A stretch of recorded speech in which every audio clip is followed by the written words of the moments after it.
Welcome to From Hollywood to the Heartland. From Hollywood to the Heartland. Where two actors share their journey from Tinseltown to Middle America. Stories and insights about showbiz. Along with lots of laughter. It's all right here. Here's your host, veteran podcaster, Bo Tiffany.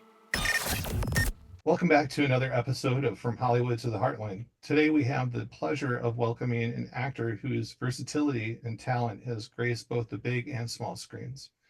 Chris Warner starred in films like No Country for Old Men and Sin City, and soon you'll catch him alongside Billy Bob Thornton in Taylor Sheridan's highly anticipated new show, Landman, premiering November 17th on Paramount+. But that's just one part of his incredible career. He's also a writer, producer, and entrepreneur who's proving that you don't need to live in Hollywood to make an impact in the entertainment industry. From his work on short-form series Assassin's Guild of America to founding his new business, Me Likeable, Chris continues to blaze a unique path. We're excited to dive into all of this today. Please welcome Chris Warner. Chris, how you doing? Thank you for coming. No, thank you for having me, Bo. I appreciate you guys, Connor, Anthony. I'm glad to be here, man, from Hollywood to the Heartland. So I know exactly what you guys are getting after. So it'd be fun to talk about, definitely. I don't know if you know our background. I grew up in Malibu, California, and then did the acting thing out there. And then I was a news guy. So I moved out of LA and ended up in Wichita, Kansas. And I'll let Connor tell you his LA story too. Okay. Yeah, just real quick. Yeah, I was born in New Mexico, but I became a child actor for TV and film in the 70s. So when I was 6 years old, and so I'm right around your age, Chris. I'm about 35, somewhere around there. And then about teenage years, I moved to transition full-time voiceover and doing animation, video games, and millions of commercials. So I've just been doing that. And so I've been out in Oklahoma about 10 years because life's better here. There's no traffic. Yeah, and I live in Wichita, Kansas. But now, are you in LA? Or are you in Texas? That's what we weren't sure of. Yeah, actually, about a year and a half ago, my wife and I made the decision. My dad, health had started to get a little, janky a little bit. He needed me back here. So we decided to make Austin, Texas. That's where I'm from Texas. And I'm from Austin to LA. So we decided to make it the new home base. I still go back and forth to LA and still do some stuff out there. Still have my agent there and everything else. I take some meetings out there every once in a while, but we made Austin our new home base mainly because my dad needed me back home and closer to him. So he lives about an hour and a half north of us here in Austin. And actually the place I grew up in, Killeen, Texas, is where I grew up and graduated from high school. So. Oh, okay. Did you live in LA for a while then? Yeah, I lived there 23 years. Yeah. Oh, okay. Oh. What part? What part? I initially moved to Westbourne and West Hollywood for the first year. The next 10 years, I lived in Hollywood proper off Whitley and Franklin. Then after that, I moved over to the Valley in this Studio City right there at Tahunga Village. Okay. And then the last 5 years or so in Valley Village, just north of Studio City. So I lived in the West Side and in the Valley both. Cool. Yeah, I graduated from Cal State Northridge, so I know the Valley well. Yes. So Last time LA is a tough place to live. It's hard enough to crack. Yes, sir. I guarantee you that. As too many people in one place is what I do those days. And it's nice to be back home, not only because it's home, but there's some more room here in Texas. There's a little elbow space. And Hollywood has gotten smaller, especially with COVID and Zoom and everything we're doing right now. You and I, last time I was on a audition in person was about 4.5 years ago. Yeah. The audition I do is on tape now, and they cast us off tape, and that's just how it's done. I've actually got an agent in Austin. Oh, is that right? Yeah. Yeah. In that community, it's become quite huge. I know Joe Rogan's out there. There's a lot of people from LA that have moved out to your area, haven't they? Yeah, Joe Rogan lives here. Vanderbeek lives here. Tim Ferriss lives here. I know he's not an actor necessarily, but yeah, there's quite a few folks who've lived here or moved from LA or the West Coast here. Again, if you want to get practical about it, the dollar does spend more, longer, better here. Although all those years that I lived in California, I did have my Texan friends kept hitting me up on my socials saying, hey, man, quit sending Californians here. I don't want you California in my Texas, so to speak. Yeah. Right. Austin's a different place than when I moved away. It is a lot bigger, a lot more bustling. There's a lot more here, a lot more folks, a lot more going on, which is good in one sense. But what I hope doesn't happen is Austin turns into LA because, again, one of the things that happened out there was too many folks in one place. Is Texas one of those states, as we mentioned, Connor lives in Oklahoma. I'm about 2 hours from Oklahoma City. I've been in about 3 SAG movies in Oklahoma. Is Texas one of those states that has established a good relationship with Hollywood, like Oklahoma, New Mexico, Louisiana, Georgia, where there's just tons of stuff being shot there now? It's funny, before I left here, it had, the legislature saw the benefits in in giving back the tax breaks and things like that. And I guess right around the time I left, things had started going to Mexico and Louisiana and leaving Texas because Texas wasn't happy necessarily, from what I'm understanding, with Hollywood in general. Now, some things stayed here. Austin has some things. Dallas has some things. Houston has some things. But things went away when I went to Hollywood, and they've stayed that way. Of course, Atlanta's done what Atlanta's done over the last 20 years. Yeah. Things have come back this way. And to tell you the truth, guys, I shot an indie here back in 2019 called Writer's Block, and it was written and directed and produced by local guys here. and getting in the finger on the pulse then when I was still in LA about how things went and how people had left and crew had left and everything else. And it made me sad, so much so that when I got back here, there's a whisper in my ear to be the guy who could possibly be the liaison between Hollywood and Texas, because I know both of them. And to a table and go, look, act like grown people so we can make some money together. We can create some art together and stop getting angry about things that don't need to be getting angry about, if that makes sense. Yeah. I'd really like to see it come back around. Because Oklahoma is just blown up. Yeah. I was in that movie, Reagan was shot there. Killers of the Flower Moon was shot there. Twisters, all kinds of stuff. And then I've met some people on the cruise from LA, and when they come to Oklahoma and see what they can buy for their dollar, they're like, why am I living in LA when I can buy a house for $150,000? That's right. Yeah, and they can make Texas, Oklahoma, anything. They can also make it their home base too. Again, because the world's so small, we can travel so easily, we can communicate like this so easily.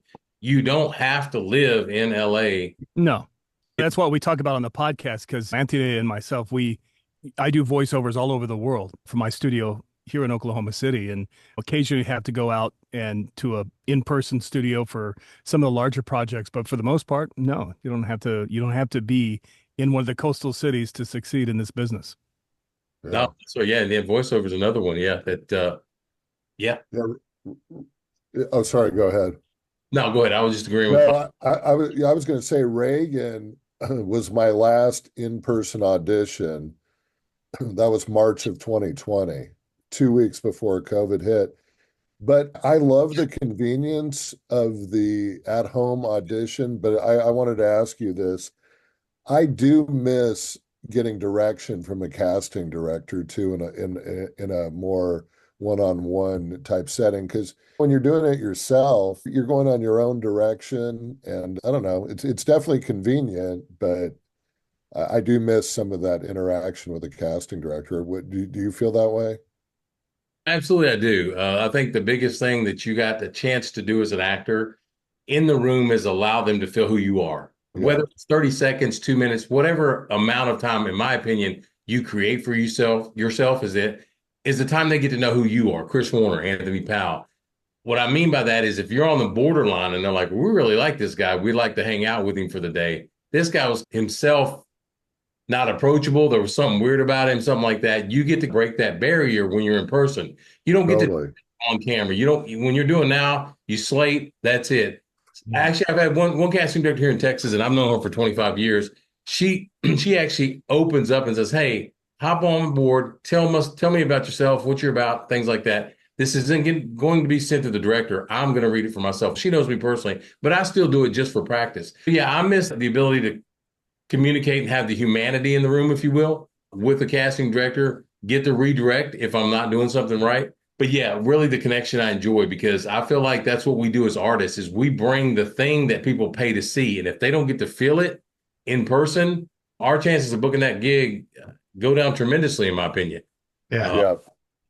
The thing I like about it on tape, though, is usually you're going to give them your best take because you get a chance to work those out. Great point. But yeah, the nerves are diminished a little bit when you're at home. Yeah, you get to drop those down a little bit. I make sure at home now I stay off book.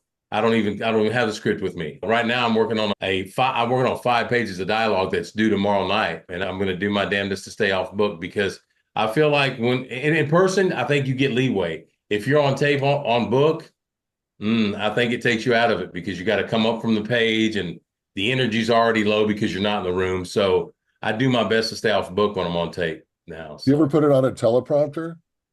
I have once or twice. Yeah, I did. Yeah. I did one. I auditioned for the character of Sweet Tooth in that Anthony Mackie show on Peacock, where the guy's hair is on fire. I think they ended up hiring a professional wrestler for that. But there were 10 pages of dialogue I had to get through and I had to chunk it down. It was it was it was a lot.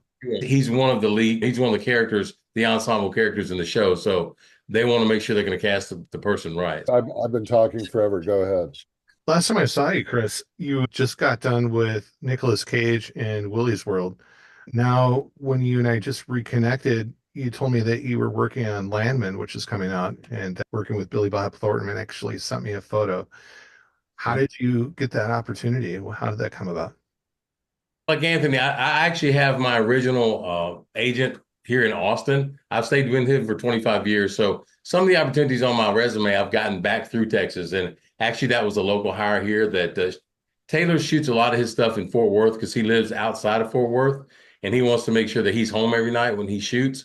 So that was shot just southwest of Fort Worth. Just like 1883 I shot that outside of Fort Worth as well. So I actually got the call from my local agent, my Austin agent for that. And I think it was the second or third read I had for that show. I'd read for it a couple of times, different characters. So now Sheridan's known for his compelling characters and storytelling. Oh yeah, he's got some stuff, man. He definitely gets into the nitty gritty of the heartland, if you will, what you guys are talking about. He appreciates what that's about. If you want to put it that way, the man's man story of the trials and tribulations of what they want to put on their shoulders and carry across land, miles of land or life, if you will. I appreciate the way he gets and layers his storylines. Yeah, he's a different dude. He's one of a kind. I'm glad he's from Texas. He's repping us like that. And it's very cool that he's kept his train going. He wasn't a one-hit wonder. He's putting show out after show out after show out. Now, he doesn't write all of them, obviously, but his fingerprints are on all these shows. You can definitely tell based on the material that he has. Tulsa Kings. Didn't write that one. It was more from the guy, I think, who was a part creator in The Sopranos, but he definitely has the Tulsa part in it, the Heartland part. Not so much the New York City part, but no, it's great to see a local boy, if you will, kind of make it big. He's from a little place called Cranfill's Gap, and one of my buddies way back when, at a little place just northwest of Austin or northwest of Waco. 6-man football is the way you identify it, so it was a very little town. But no, he made it out, and he's definitely made a name for himself. And I'll tell you what, guys, I say this is one of my sayings: you never meet a champion without an edge. And Taylor Sheridan definitely has an edge. I like it, though. He's got an edge to him, and I really like it. Yeah. I've seen him interviewed on, I think it was CBS Sunday Morning. Yeah, he's an impressive guy for sure. Yeah, I auditioned for Tulsa Kings too.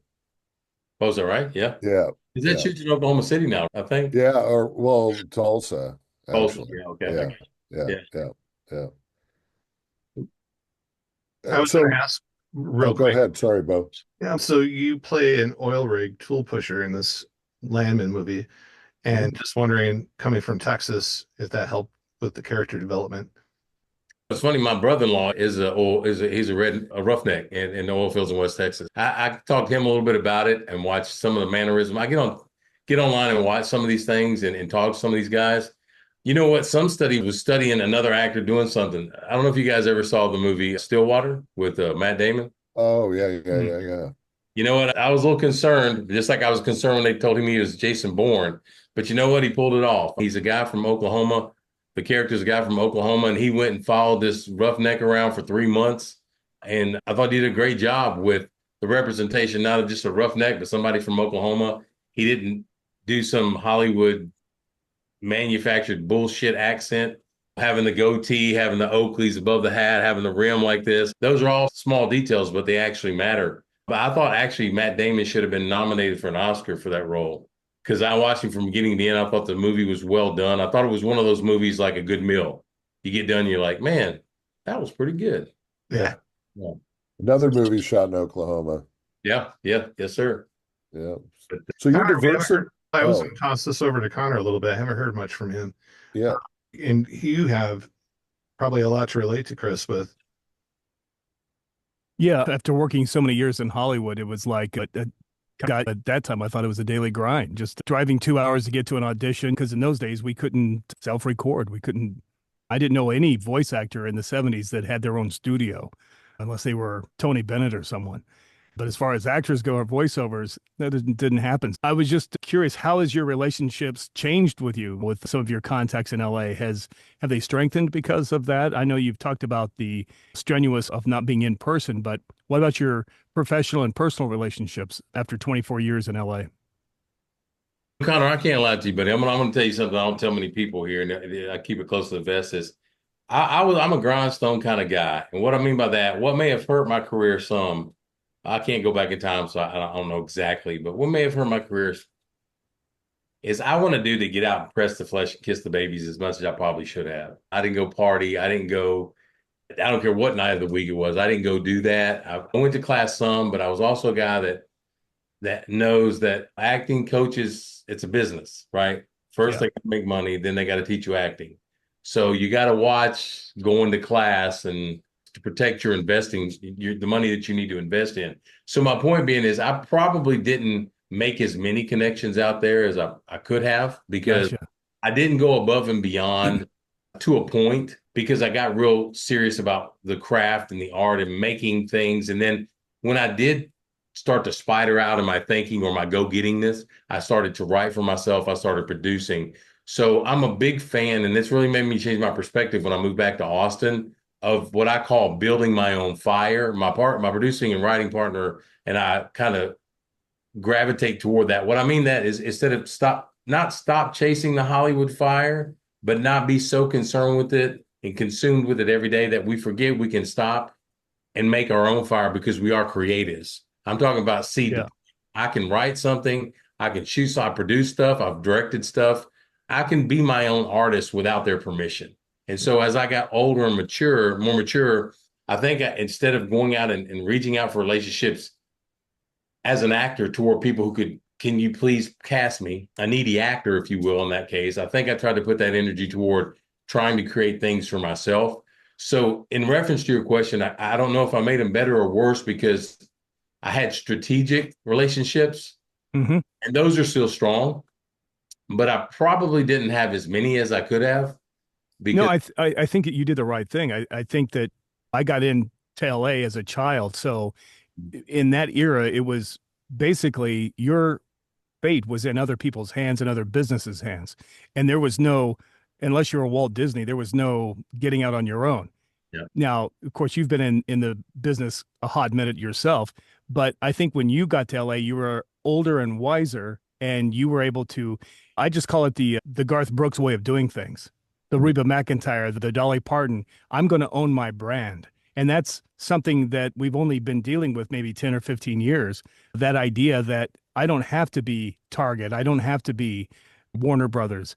And I think that for those that are listening to our podcast that are wanting to get in the business or are just in it, that's one less thing you have to worry about is trying to appease those people that are there because they're losing power every day. And more of it is coming into our hands. I think you're a great example of that, Chris, because you've been very successful. Your IMDb page is just great to look at. It's like a walk down nostalgia lane of things you've done, and you have not done the horrible personal sacrifice. You still have your family to show for that and your Texas spirit. You know what I mean? Yeah, man, that's something I'll start with the end here. That's something I never want to lose. You can hear the twang in my voice. I never wanted to lose that because of this. All you guys have been, at least Anthony and Colin, you've been in LA. You can go and see 100 big uglies, rough and ruggeds, whatever you want to call this. And we all go in and we all look the same. And as soon as we open our mouths, why do I want to sound like 500 other guys? That's right. Yeah. Because here's the thing. When you pay, at least in LA, you pay $18 to see a movie. I want you to move me forward in my seat. I want to go and talk the next day, if not the next week. If I pay $18 to see Vanilla Ice Cream, I'm going to be pissed off. You should, Right. Yeah. what you want to see is you want to see flavor. And I felt like keeping my twang, sounding like I'm from Texas, gave me a flavor no one else had. Oh, it does. Absolutely. I kept that on board. And look at this. I tell people, look at this. 9 times out of 10, this should have never had any kind of IMDb page like it had. But that just goes to prove if you make sure that you're in the right place at the right time and you believe you're supposed to be there, this shit's going. That's right. And me as a child in Hollywood, they were always told I wanted to eventually. I did my time on Little House on the Prairie and all these other shows, and I was fine when I was thin and good looking as a kid. But as I got older, they were just like, you. I think voiceover is where it's at because you're not a James Dean, you're not a Paul Newman, and that's why I'm speaking to you as a cartoon. Because Chris, if you saw what I look like, you would run screaming out of the room. Oh, come on now. Come on. Yeah. Now. No, I'm serious. Yeah. No, but Chris, I think what you're saying is you've been very honest, and I'll be very honest. There's a lot of days where I wake up where I honestly say to myself, I think I would be a lot happier if I wasn't an actor. Now, and I'm being honest, because it will suck the life out of you. The rejection, the amount of audition hours that you don't get paid for. So I love that you're diversifying. I was reading about your business of helping both business professionals and athletes polish up their on-camera skills.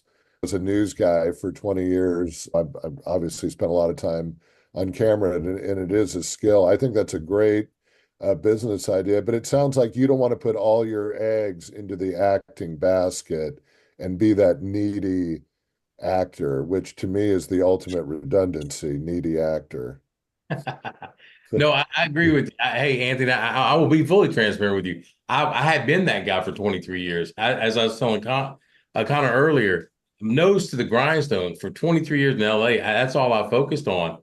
And then this kind of epiphany happened with my dad and making me pull back to the 30,000 foot mark, so to speak, and reflect. I tell people my eventually's here. I just turned 54, and that's not a Hollywood number. That's the real one. And my eventually's here. So as a 28-year-old actor moving out there, yeah, I had these plans, these things. Hey, I'm going to be a series regular. I don't have to be the lead. And then in the summers, I can shoot features. And then with that money, I will invest in this. And so I had plans in my head. I've always been business minded in what I was going to do. But when you're on that singular path, the crazy insanity, as you said, Anthony, about being an actor, and when those things when you don't produce the fruit to be able to harvest and then reinvest, then you're 54 and you're like, holy shit, we've got to now make some things happen with nitro buttons. We've got to fast forward now with the wisdom we've accumulated, and then with some things I've actually not only need to do but wanted to do in my life, that I'm, as you said, diversifying with using the skills that I have and then marrying it with something I love. I love college football. I love sports in general. So helping athletes in general, because I saw an athlete. What gave me the idea for that is I see these athletes I love, I appreciate, I'm a fan of, and when they bumble and stumble and look away on camera, if you're a star of a team, you're going to be on camera every week. Why don't we make you as good as we can on camera as you are on the field? Because these guys, these ladies, so yeah, definitely that interests me a whole bunch. So Yeah, the hardest thing, one of the hardest things about being in TV news, obviously there was a lot of things, the deadlines, but trying to convince the average person to go on camera was like you were trying to sell them a car. I would say 9 out of 10 people, including athletes, are scared to death of it. Yeah, I cringe too when I watch a lot of their interviews, because it's rare that you find a guy that's really, really polished. And business people too. yeah, and with business people, it's sad because we all use social now, especially, or we pay for ads, right? We pay for commercials. If you're an expert CPA and I want you to take care of my money, but you stumble and mumble and look down everything and you can't get or promote your business as an expert, I can't see an expert speaking, I'm probably not going to come to you for my business because you're not relaying the information to me properly the way you do as an expert. So it breaks my heart when these folks say, I can't get business. I don't know if people aren't following me or calling me. I'm like, well, have you seen yourself on camera? I know you post, but have you seen yourself? Because you got to post yourself. Seriously, I'm not being mean here. I just want you to look at it. Just a newscaster, just a handful of things. If you tweak here and this here, maybe you don't become great at it, but you become good enough that I believe you're the expert that you are. So I always hear the fake it till you make it, but there's a certain amount of wisdom in there. Everybody starts out at the first audition and their first actual appearance. One of the things I want to kind of transition into, because there's a few nuggets we wanted to cover with you, is this diversification led you to Badass Clothing Line. Also led you to working on a short form series that I want you to talk about in a second. But more important than that, that really ties to what you and Anthony were talking about, is this mindset attitude that you consistently every day post on LinkedIn about, that I love and support, which I hope you notice. I'm always liking and sharing that stuff. But it's this get out there, stop giving yourself an excuse, go do it, get it done, right? Tell us about that. And how did that come about? Well, to be, again, transparent with you guys, I'm not the Hollywood dude who's going to say something here and then the paparazzi catches me doing something else. To be honest with you, I started my memes a whole bunch a long time ago, all the positive motivational shit for myself. Like when I write my memes every day, I'm talking to Chris Warner first, man, because I need that shit more than anybody else does, tell you the truth. Amen, brother. You're not alone. Yeah, but what I do see a lot of is, and I won't put it on, I have to say it, but I don't put it on generational, but I just see folks in general, they want the end result in this reality world, Instagram world, without putting the work in. Well, okay, let me say I'm cool with that. Well, okay, then just go do it then. Don't go do whatever form of what you think gets you somewhere. Just go do that rather than talk about it or mouth about it or something like that. Get to what they say. And here's the big thing I learned, because I follow a lot of folks. I learn from a lot of folks. If you look at my Instagram, it's more like my vision board. I follow people like Alex Hormozy and Gary Vaynerchuk and those guys because I need pumped up too. But my big thing is you adjust with iterations. Make the first step. The second step will be different from the first. The third will be different from the second. But adjust as you go. But if you don't get started doing something, somehow, some way, you're going to take your last breath, lay your head down the last time, and your soul will be void of adventure, void of memories of life that you chose not to lead. And it breaks my heart that folks won't do that. And it's available to us. Life is available to us in the country we live in. Come on, man. You can do damn near anything you want to. And you can 10 times in one day. Okay, well, I tried that 10 times. I don't even want to do it. So I think people get caught up in the fact that it has to be perfect. And that's where we get stuck in school. And I'll back off on philosophy here in a minute. But if you notice, when we go to school, what do we get? We start with 100 and get marked down. Mm-hmm. Always reaching for perfection, always reaching for perfection. And perfection causes paralysis for us. How about we look for progress every day? Fuck perfection. Excuse my friends, but come on, man. Because we end up not doing anything because we didn't get it perfect before we started. And again, look at this. Is this perfect? I can tell you every flaw on my face. No problem.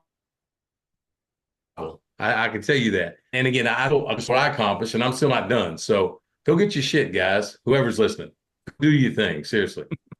And when I said back to, I love the business, I didn't mean to say that I'm not happy with what I'm doing, but I think as we tell people, you got to be real about this business. You're not going to do anything more difficult because, I always use the example, my brother's a doctor, which is a hard job, but you go to medical school and there's basically pretty much one right way to do a procedure. With us, you don't know what the director or the casting agents are looking for. And I can tell you with every on-camera audition, they say your name and height. And as soon as I hear them say your height, my heart sinks because I'm 6'4". And I know that's not doing me any favors on these on-camera auditions. I've even gone to say I'm 6'3.5". It's like the difference is saying $20 or $19.99.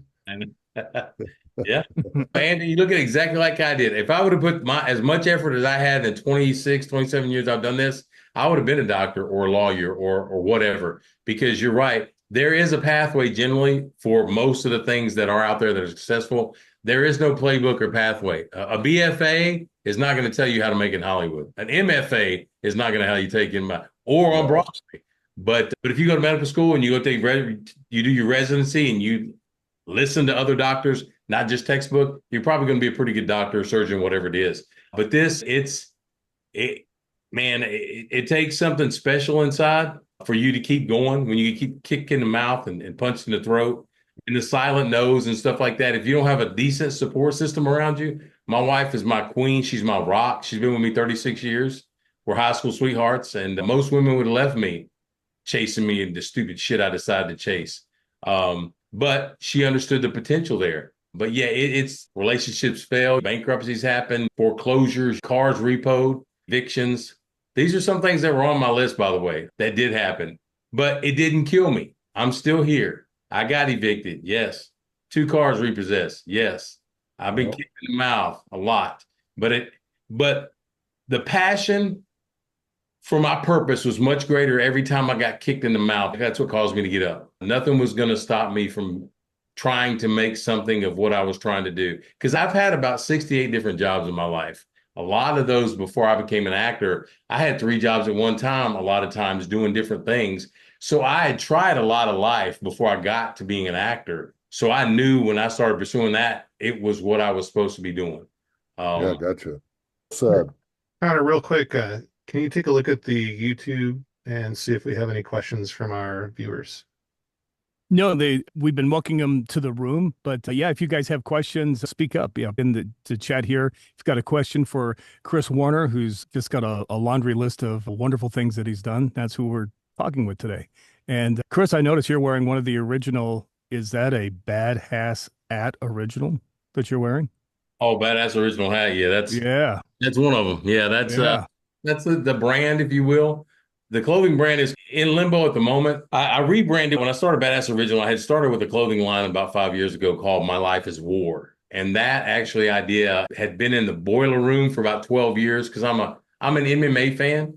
And I had decided to come up with my own clothing brand based on that. It took me about 12 years to find the right name. And that's what I came up with. And I launched it. To be honest with you guys, my 10th sale was in the red and I shut it down because it wasn't going to be a hobby. It was going to be a legitimate business. And yeah. So it sat on the shelf for about 3 years until I started to brand myself as an actor. And badasses are what I play. That good side of bad, the bad side of good. That's what I do. And so it's rather than call me the original, Badass Original is something, again, I wanted to be original with. I want to be slightly different with the syntax there. And then as I started to call myself that, and that's what I played, that's what I decided to rebrand my clothing brand as. And to take a book out of the Master of Marketing, Dwayne Johnson's book, you know, how he takes his Under Armour partnership and how the things he wears supports his spirit, right? The blood, things like that. So that's what I wanted to do with my clothing, because if I kept the clothing brand, the other brand, it was too separate, and I had to explain that separate from me. And from a marketing perspective, it got too convoluted. And this just kind of went together like a hand in a glove. So Badass Original, I play badasses. I want folks to realize what that is inside of them. Everybody's got a Badass Original inside of them. And all I would ask that they do is every morning they get up to ask themselves, how can I make that come forward today for me? So it's a mission-driven brand, I call it.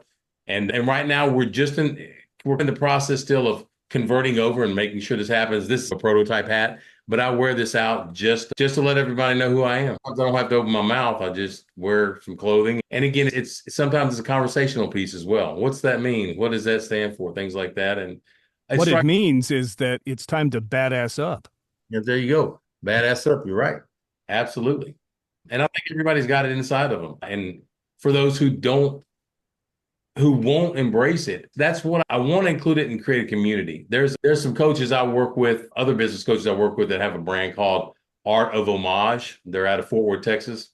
And if you guys get a chance, check those out. But I really enjoy learning from them and the way they build their community and their tribe. Yeah. Grow their brand. They're not salesy guys. They're people who have a mission, and they just want people who have the same mission. They want to bring them along, if that makes sense. Yeah, that makes sense. Lead by example. The way you lead your life is the way you're encouraging others to lead their lives. Yes, sir. Yeah. Yeah. Do you do voiceover work too, or just on camera? I've done but what's funny is I'll be transparent with you guys. For me, voiceover has been an extremely hard nut to crack. I took some coaching. I started coaching with Robin Armstrong. I don't know if you guys know who he is out in Hollywood. Oh, yeah. Yeah, Robin is terrific. He's a hell of a coach. He's a good guy. So I started taking coaching with Robin and getting in there, and I'm friends with John Malone. I don't know if you know who he is, and a couple other folks. And for whatever reason, things didn't pop off for me the way I don't say the way I thought, because when I'm going to represent or offer myself up to a new coach as just a plain ball of clay, if you will. I'm not going to say, hey, because I was an on-camera actor, I can do this. I'm not going to do that. But I do see and listen. And once I started studying voiceover, watching commercials and things with a totally different eye and ear, it was crazy. And It's different. But understanding working with getting like initially my automotive demo reel done, because I feel like I could be a Ford F-150 guy or down and looking at my avatars. Hey, maybe I could be the voice of Carhartt or Harley Davidson, or understanding what audience appealed to my voice and how I appeal to that audience, and try to understand where I can market myself. But it's been a little harder than I'd have liked it to. So some of that I've backed off on because I'm doing other things, the business of helping folks on camera, the clothing business. But voiceover has always been there. Actually, I'm looking right here at my closet that's enclosed completely, ready to go. We need to record right there. So. Right. Your version of the whisper room, which we were just talking about before air, that I've got students that are wanting to, there are people that I consulted, and Anthony does too. And I'm thinking of one particular story that Anthony and I both know of, an individual that had too much money and just thought that they could buy their way into the voiceover field. So they went out and bought the $8,000 microphone and the $5,000 whisper room. None of that's needed. It's what you're saying. The key to it is, unlike on-camera acting, voiceover is not really getting into a character. It's just being yourself, speaking as you truly are.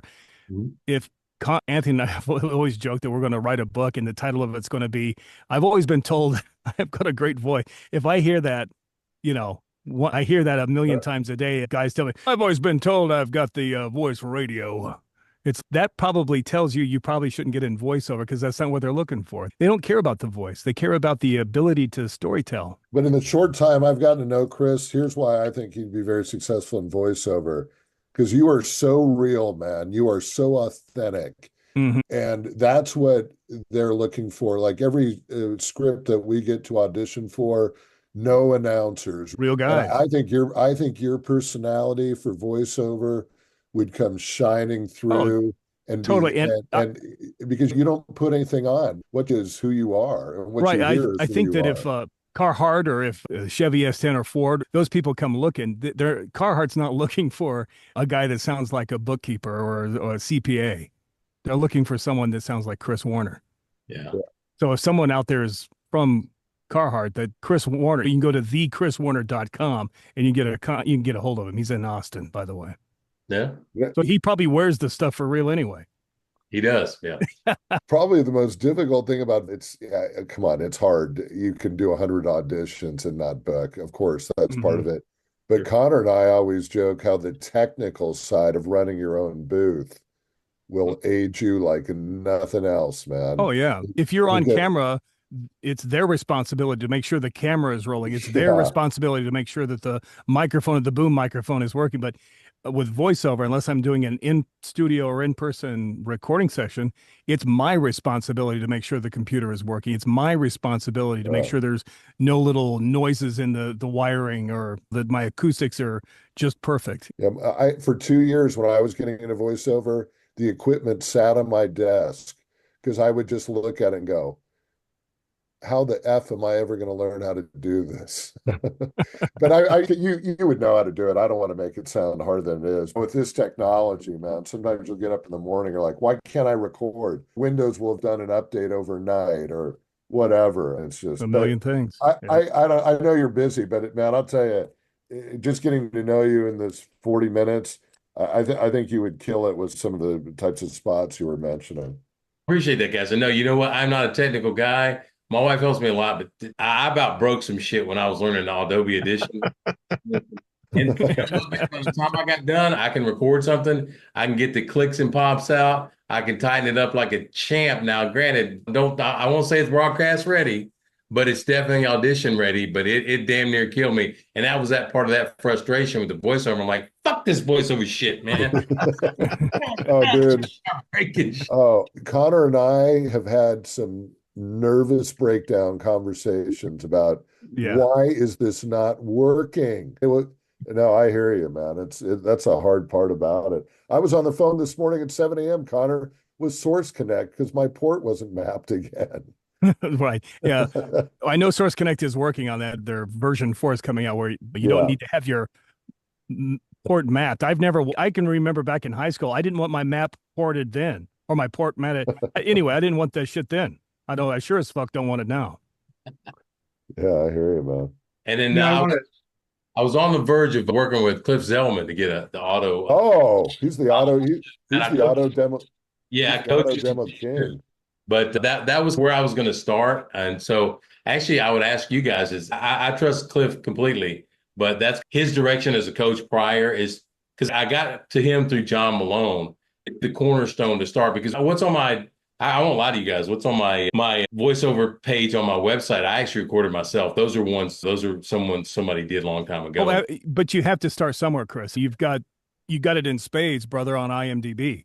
So you have to start somewhere, and then once you start getting that trickle, then you can manage your demos with work that you've done, just as you have in real life with your on-camera acting. But Zellman, he's incredible. He's a really great guy, very brilliant, and with your delivery and personality, automotive would be right down your. I work a lot I've done different hot rod shows for the History Channel. And so the voice I use is nothing like this. I'm a chameleon. I've never used this voice really for voiceover work, oddly enough. They always hire me to be someone else. They might come to me and say, can you do a Chris Warner type of voice? And so now I'm going to have to start working on your voice. When you get some time, if you want to consult with us, Cliff Zellman, you can't go wrong with him. He's awesome. Here's the thing that I like about voiceover as opposed to on camera. There is so much voiceover work out there, both here and overseas. It's much more of a steady thing, at least for me, than the on camera is. It is for me. I could do 25 voiceover auditions in a day. Right. Yeah. Yeah. But there's more of it. I haven't done on camera in years, Chris. Again, I've referenced my looks, but my voice, I can sound like anything. Gosh, because I can be Elroy Jetson. G-Pop, I wonder if Astro is going to play. You could, if they saw the way I look, they wouldn't think, this guy, there's no way that he can do the voice, or he can't be young, he can't be old, or whatever.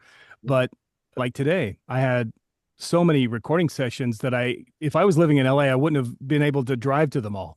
I would have been able to drive to one and record. And by the time I was done in the heat, I need to stop at Jack in the Box and go home. What the hell am I doing? So Zoom has created or helped us with this new age of voiceover. I encourage you to stay on, man. I'm like Anthony and Bo. I love your personality, and you are so dynamic with your on-camera roles, and just so dynamic with your true personality. Like you say, those are not really parts you play; those are just aspects of you, and you bring that to voiceover. Yeah, you're going to be a triple threat, man. Triple threat. Do you sing? God, let's hope to God you don't sing. Do you sing? Hey man, I've sang to the radio since I was a wee toddler. But oh my gosh! but here's the thing: I do have a project. It's on the burner, and I haven't released this to the public. I'll tell you guys right now. I've had this want to play Bocephus. I want to play Hank Williams Jr. Oh my God! Yeah. And here's how I'm going to do that because I create my own fires. Like I said earlier, I've written a short, about 5 minutes short, and we're going to start with him at the bottom of the mountain after he fell off the mountain. Oh my God, yeah. Blood on the snow. He's moaning. We're going to do a quick montage of him going through rehab and trying to learn how to walk and talk again. And then we're going to end with him on stage on the spotlight. And then I'm going to sing A Country Boy Can't Survive. And I'm going to learn to play the guitar, which is right behind me here. And I'm going to start taking voice lessons so I can control my voice. I understand I'm not going to be Pavarotti, etc., but I know we can learn to control the voice that we have, and we can better with that voice. So I'm going to learn to sing that song like him. And that's going to be a short I make as a proof of concept. And hopefully it comes by him. But that is one thing I do want to do is to start singing lessons just to be able to control my voice better, even like in voiceover, if things should take off. And I can sing my voice if I need to and things like that. You guys know about that stuff. But we haven't touched on it. And I want to tell us about Assassin's Guild of America. Oh, okay. So me and my writing partner, the guy I told you about wanting to stop and build our own fire. You guys know about Quibi, all right? that Katzenberg started and it fell apart. Short form content's what he wanted to start. COVID got the best of him, I feel like that. And then Roku bought his library, bought the library, and then they put it on their platform. And then they obviously believed enough into it because they actually funded a second season of Kevin Hart's show, Die Hard. So I watched Die Hard and I watched the Liam Hemsworth, I forget, it's like a ticking clock time of show, dramatic show. This works. Short form and dramatic on the dramatic platform works. It does. And we're moving to the phone and things like that. And I love the theater, but hey, you got to embrace what's moving forward, right? So me and okay, man, let's quit chasing everything with everybody. Let's get good at this. And then let's go around and pitch what we've got to people who don't have these platforms. You could take what we have from a short form series, and we're going to shoot 3 episodes of this one show called Assassin's Guild of America. And the first episode went to festivals, won some awards. We've got the second one in the can. It's in post right now. We've got the third one written. We'll write or shoot after my buddy gets out of school. He's getting his master's degree right now at the New York Film Academy. Wow. The point being is we want to have skin in the game. So we prove to studios, these guys aren't dicking around. Hey, it's our money. We produced it. We went from seed to plate, so to speak. This is our concept. What we also want to embrace is the short form content. We want to show that it's going to work. So what we're going to do is come to them and say, hey, what do you think of this? Hey, what do you guys have? A short form content department. Just 10 years ago, when people went, hey, do you have a streaming department? People like Disney and Warner's went, what are you talking about? Laugh. Yeah. And now Netflix is more valuable than Disney. Their market cap is higher. So we go in and say, hey, do you have a short form content department? And they're like, no. Well, why don't you let us start it? Give us $1 million per series, 8 to 10 episodes. Give us 3 series and let us do what we do. And if it doesn't work, you got to write that $3 million off anyway. Give us $1 million. Let us do 1 series. This is what we've done already. So that's what we're looking to push forward with our narrative content is working the short form side of things, because we feel like that's a space that nobody's embracing like they should. In 5 years from now, everybody will be embracing it like streaming did 10 years ago. Assassin Guild America is the name of the first series that we came up with. It's basically John Wick with a dark edge to it. Oh, wow. So we break the fourth wall. The concept came from, again, John Wick. The main character that I play, his name is Jack Candle. So you can see a hat tip there. But basically what happens is about 4 years ago, we at SAG got a letter. You guys might have got the same one that says, hey, they didn't use the word misappropriate, but we used some funds that we're $44 million in the hole. And we're going to do this and cut that. And now this is the big one that messed with me a little bit was now retired folks have to have new money to qualify. I'm like, what's the word retired mean? I don't. Yeah, no kidding. So it made me not happy, guys. It made me really not happy. And I don't have the leverage to go run for president of SAG right now, but I am a storyteller. So I wrote a story about it. And the story goes like this. There's a guild for assassins and they have a new CEO who comes in and he wants to clean things up. And he comes from the corporate world.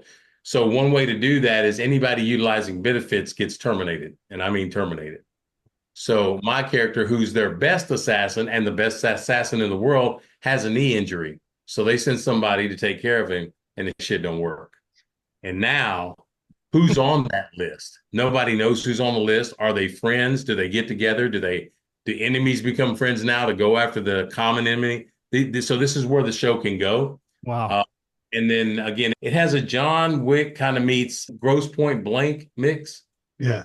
It's definitely going to be on the lighter side, but violent, no doubt about it. And that's just one of the stories that we have, but we're leading with that one because we feel like, again, I'm speaking to the demographic. I can sit for days and talk to execs about demographics, and they can argue with me if they want to, but I know they exist because I talk to them. I talk to the fans who want what we're selling. Amen. So that's what we're good at. We really want to embrace the short form content. But another caveat, and I'll shut up here. What you can do and what they did do with that is you have an 8 to 10 episode series. You cut them together and you have a feature and you don't make them exclusively. You can license the feature to Paramount and the series to Max. You got 2 products in one right there. Yeah, and that's, like you said, that's the new format, is that way of thinking as opposed to just a minute 40 or an hour 40 film, just doing these small feature, like the Telemundo's been doing for years, these novellas, Netflix kind of took that and ran a long time ago. And like you say, now their net worth is more. Yeah, the market cap is higher than Disney. Yep. Yep. Yes. Yep. Are you going to use your agent in LA to try to help you get it out, or are you going to be marketing yourself? We're probably going to we're marketing ourselves right now. And then my buddy's making a hell of a lot of contacts in school because he's talking to producers and execs all the time. They're coming in and they're doing guest teachings and things like that. Mhm. But I'm only repped by my talent agent as on camera. So I've even Gotcha. her with scripts and she's not into that. I would need to get a literary agent for that. And to tell you the truth, man, when COVID happened, we couldn't act. So I pulled a couple of features I'd written a long time ago off the shelf, did some rewrites, wrote 2 new features, wrote a 1 series, and then I started pitching during COVID over Zoom. And I just came to find that if I can find a way to get in front of executives without an additional middleman. Now, granted, would I need an agent to negotiate that? Not necessarily, as long as I have an entertainment attorney. I wouldn't need the agent. But Right. I don't want any more people in front of me right now in my career than I need. Mhm. And I'm not saying I know more than they do. It's just, look, man, if you ain't behind me pushing me, then you need to get the fuck out of my way. And I say that respectfully. Right. But even if you say you're on my team and you're pumping our brakes, I'm done with that. That's for sure. So I guess to answer your question, we're definitely going after things on our own, outreach on our own, DMing, emails, phone calls, connections. Hey, man, do you know somebody who might be interested in this? Pretty much any way you can reach out, outreach and market. I'm not afraid to do any of that. That's right. Now, I Yeah. know your plate is full, but I've thought of another project for you. You ready? Yeah. It's a book called Build Your Own, and then on the cover is a raging inferno. So build your own fire, a book. There you go. Yeah. What Yeah. you're Feed your saying, own right? fire. Yeah. Yeah. People love those type of self-help books, man. They do. Yes, sir. Yeah. Yeah. You never know where you're going to find inspiration. That's why I'm always listening. I'm always watching. I found inspiration through you, brother. That's why I keep liking and following those posts. It's been a pleasure having you on again. Yeah. It's our 3rd time together. I'm glad that you were able to meet Anthony and Connor this time Yeah. around. Guess I'd love to. back We'd love to roads. work with you on something, man. You'd be fun to work with. No, absolutely, guys. Maybe we can reach out online or offline over socials or whatever, and definitely would like to connect with you guys, talk maybe a little more about VO and stuff like that. But yeah, it was a pleasure to meet all you guys. Yeah, man, I'd love to. Absolutely. Yep. This is a great guest, man. Love it. I knew you guys would connect, didn't I say Yeah. that, Anthony? Yeah, You did. Yeah. Grand Slam. Grand Slam, Chris. All right. We'd like to leave our listeners with either a memory, something that was like your proudest moment, something that touched you, or a bit of insight. You get to pick. Proudest moment. So here's one of my biggest, probably my biggest. I call them my Hollywood moments in general. But when I booked No Country for Old Men, I was hired as an LA talent. So they flew me out to El Paso, Texas, and then a Teamster picked me up and drove me for 3.5 hours to Marfa. That's where we shot our stuff for No Country. So picked me up, drove me there, flew back, and then when I got back, I come down the escalators at LAX, and there's a guy standing there with a chauffeur with my name. And so I walk over and say, hey, I'm Chris Warner. And a lady who's coordinating that says, hang on a second. And I guess there was someone else maybe to come along. I guess not. She said, you're the only one? I go, I don't know. So we walk out and there's a stretch limo waiting for me. So a town car had taken me to the airport. Stretch limo was waiting on me. I'm like, okay, cool. This is nice. So I get in the back of the stretch. And in LA, if you live in Hollywood proper, there's a particular route that the drivers take to LAX. And it's a back road down La Brea and La Tijera, and that's the way they go. For whatever reason, this guy gets on the 105 to the 110 to the 101 to Hollywood. I don't know why he did it, but he did. So we're riding in there, and I'm on the phone with my wife, and I'm like, hey, check this out. I'm riding the limo back to the apartment. She goes, cool. So I get a little emotional here, guys. I'll talk about this. So we're coming up the 101. I look out the window, and I see the Hollywood sign. So basically, I'm riding home from a plane flight in the back of a limo, looking at the Hollywood sign from a movie that ends up winning the Academy Award. So those are one of those moments I got to put in my back pocket for all those no's that I don't hear. I love it, man. So, That's man, right, man. no No one can take that away from you. No, sir, they can't. That's my quintessential Hollywood success, man, and I love it. And I have to lean on it every once in a while, but I'll never forget that moment. Yeah. That's great. Wow. That's awesome. Thanks for man. sharing that. That's great. That's awesome. Congratulations. Thank you. Yep. Been another episode of From Hollywood to the Heartland. We've hit our 20,000 subscriber. Hopefully by next week we'll be at 25. We have a special promo that we're going to be releasing for that. Make sure you guys take a look out for that. Chris, it's been a pleasure, man. It's Yes. always a pleasure. And each time I talk to you, the nuggets of stuff just seem to fall. So I'm glad that we got to capture this once again. No, I appreciate you guys having me on. Absolutely, man. It's always fun to talk Hollywood and movies. Absolutely. Anytime I can do that, I just won't shut up, as you can tell. We're glad. Absolutely. All right, buddy. We'll see you again, okay? Continued Thanks, success, guys. man.